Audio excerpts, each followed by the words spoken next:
Phil Collins, sur scène, réussit tout ce qu'il entreprend.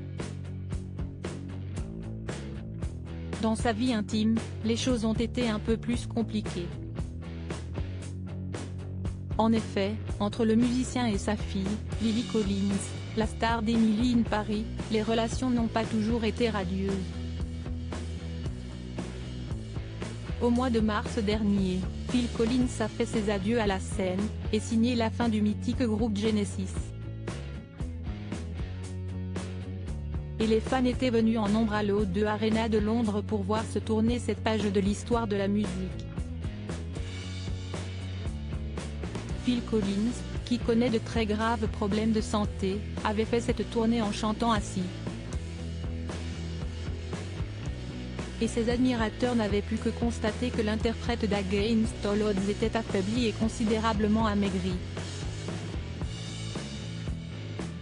Ultime pirouette bravache, si est pourtant debout que le chanteur a clôturé la soirée, soutenu par ses complices Mike Rutherford et Tony Banks. Derrière lui, le remplaçant désormais à la batterie, son fils Nick.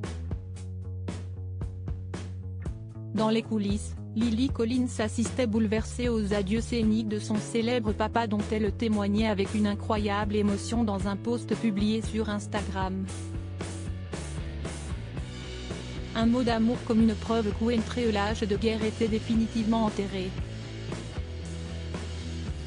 Phil Collins pas vraiment papa modèle? Car si la relation père-fille est parfois des plus tendres et des plus fusionnelles, rien de tel entre Phil Collins et Lily. La jolie brune n'avait en effet que 5 ans lorsque sa mère Jill Tableman et l'artiste se séparent. Le chanteur est en effet tombé amoureux de la Suissesse Oriane Sevey et s'est empressé de quitter son épouse après 10 ans d'union.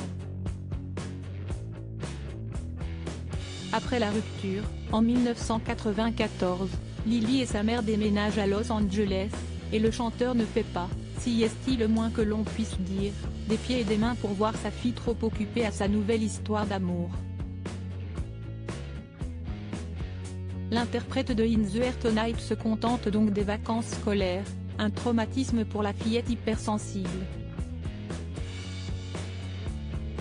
À l'adolescence, la comédienne connaît de très importants troubles alimentaires alternant épisodes boulimiques et anorexie.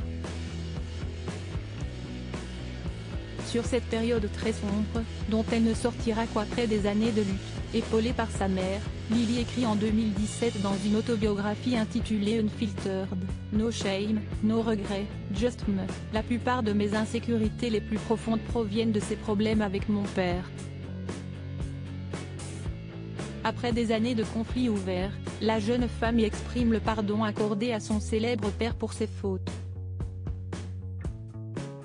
Je te pardonne de ne pas avoir toujours été là quand j'en avais besoin et de ne pas avoir été le père que j'attendais. Je pardonne les erreurs que tu as faites. Et bien qu'il puisse sembler que si est trop tard, ça ne laisse pas.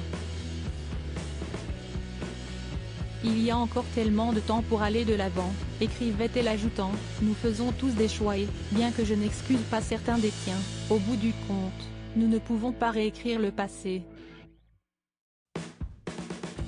J'apprends à accepter tes actions et à exprimer ce que je ressens.